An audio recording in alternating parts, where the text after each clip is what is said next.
Hello दोस्तों, welcome to L J shot. आज की वीडियो हम बात करने वाले हैं कि हम बजर को आर्डिनो या फिर ESP8266 या फिर ESP32 के साथ कैसे प्रयोग कर सकते हैं। तो इसमें मेरे पास एक वोल्ट का बजर है। आप जानते हो कि बजर दो प्रकार के होते हैं, एक्टिव बजर और पैसिव बजर। एक्टिव बजर को हम डायरेक्टली कनेक्ट कर सकते हैं 5 वोल्ट के सोर्स से, और उससे हमें वो बीप करने लगेगा। लेकिन पैसिव बजर में ऐसा नहीं होता है।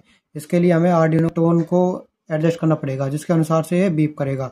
तो टोन को हम 1000, 2000, 3000, 4000, 5000 हर्ट्ज तक हम उसे किलो हर्ट्ज तक सेट कर सकते हैं। तो इसके लिए मैं आपको पहले से डायरेक्टली जोड़ के दिखा देता हूँ कि यह ऑन होता है या नहीं होता है।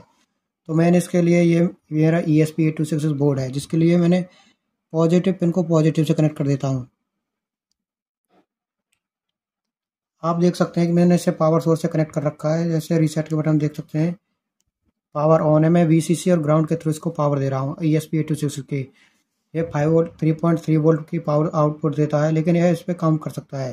तो मैं इसे आपको दिखा देता हूँ। अभी कोई साउंड और नहीं कर रहा है। कोड को अभी मैंने इसमें कोड अपलोड किया हुआ, मैं उसके बाद में आपको कोड के बारे में बताऊंगा। तो मैं इसे दिखा देता हूँ इसको कनेक्ट करके। अब आप देख सकते हैं ये साउंड करने लगा है। इसके प्रोग्रामिंग के लिए हम सबसे पहले आएंगे अपनी आर्डिनो आईडी की स्क्रीन पर। आप देख सकते हैं कि मैंने यहाँ पर इसका एक छोटा सा कोड बनाया हुआ है, जिसमें सबसे पहले मैंने इसके डिफाइन किया है #define बजर पिन 14, यानी मैंने D5 पिन को यूज किया है, जिसका GPIO नाम होता है 14। तो इसमें मैंने इसे डिक्लेयर कर दिया कि हमारी बजर पिन इससे कनेक्ट है। उसके बाद वॉइड सेटअप में हम पिन मोड डिक्लेयर करेंगे। Pin mode buzzer pin comma output. जैसे हम बताते हैं ना कि हमारी यह इनपुट डिवाइस है या आउटपुट डिवाइस है, तो बजर एक हमारी आउटपुट डिवाइस है, तो हमने यहाँ पर इसका पिन मोड डिक्लेयर कर दिया। उसके बाद आते हैं वॉइड लूप में हमें जो एक मेन कमांड है जिससे हमारा ये पैसिव बजर काम करेगा, वो होती है टोन। हमें टोन जनरेट करनी होगी, जो हमारी ये D5 पिन पर या ESP8266 टोन जनरेट करेगी। तो वो किलो हर्ट्ज में जनरेट करेगी। तो यहाँ पर मैंने buzzer pin comma kilo hertz, 2000 kilo hertz, 1000 kilo hertz या 5000 किलो हर्ट्ज तक हम इसमें यूज कर सकते हैं।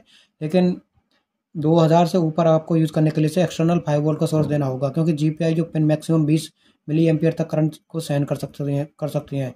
लेकिन यह इसमें जैसे जैसे हम इसकी फ्रीक्वेंसी को बढ़ाएंगे, टोन को बढ़ाएंगे, तो यह हाई करंट लेगा और हमारा GPIO पिन को डैमेज कर सकता है। तो इसलिए मैंने यहाँ पर 2000 किलो हर्ट्ज की टोन को चूज़ किया है।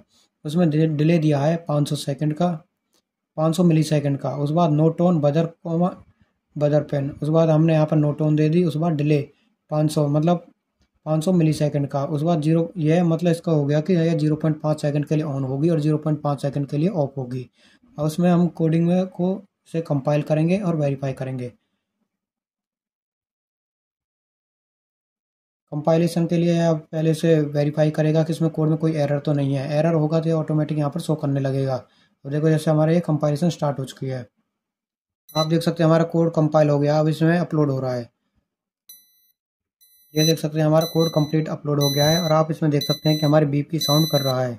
इसी प्रकार हम इसमें एक्टिव पैसिव बजर में आप देख लीजिए, जो आपको यदि आप नई बजर खरीद रहे हैं तो उसमें एक्टिव बजर खरीदिए, जिसमें यह प्रॉब्लम नहीं आती है। पैसिव बजर में आपको कोड में चेंजमेंट करनी होगी और 5 वोल्ट की पावर सोर्स से अलग से कनेक्ट करना होगा। ये तो सिर्फ एक बजर था, इसलिए मैंने इसको पावर सप्लाई दे दी। यदि आपको ये वीडियो पसंद आई हो तो हमारे चैनल को सब्सक्राइब करें। धन्यवाद।